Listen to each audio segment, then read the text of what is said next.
At Nagico, the things that matter to you matter to us.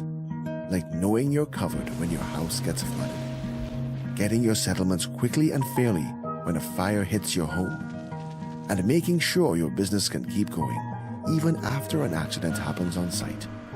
At Nagico, we're about much more than just insurance. We're about the big things and the small things that mean everything.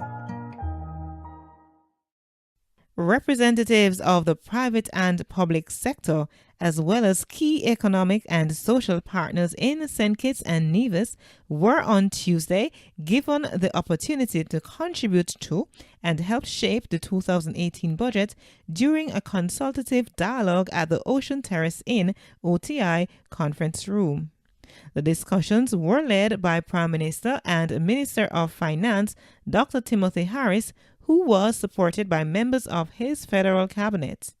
In giving an update on the country's current economic position, Prime Minister Harris stated that the economy of St. Kitts and Nevis, relative to those of its neighbors, remained strong.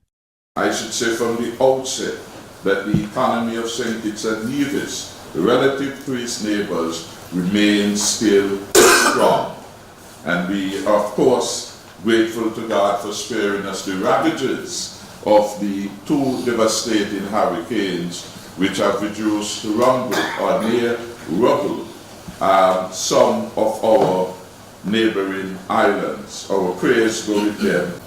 I'm happy to say that in 2015, 2016, we presented surplus budgets to our country, and we expect in 2017, notwithstanding the significant damage, that when the figures are finalized, we will at the very least present a balanced budget or better.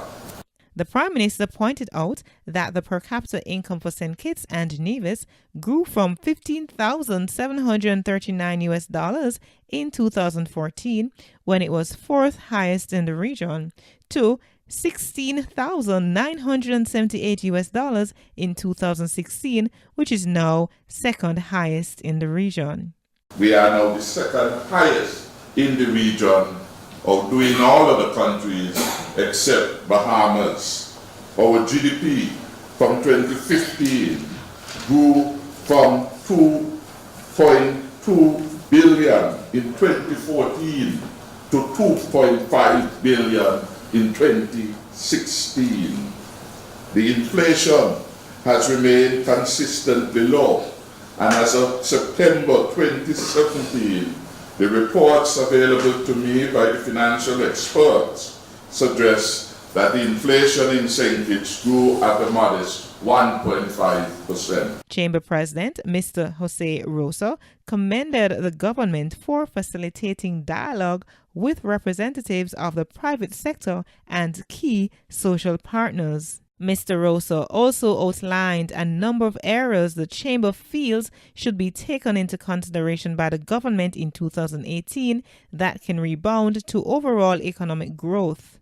These include the expected impact of the Citizenship by Investment (CBI) program on the growth of the economy, plans to improve the country's ranking in the World Bank's Ease to Doing Business report, tourism growth expectation and how the private sector can support the growth, and further initiatives to encourage and promote small business development in the Federation. I am Henika Watkis Porto for SKN Newsline.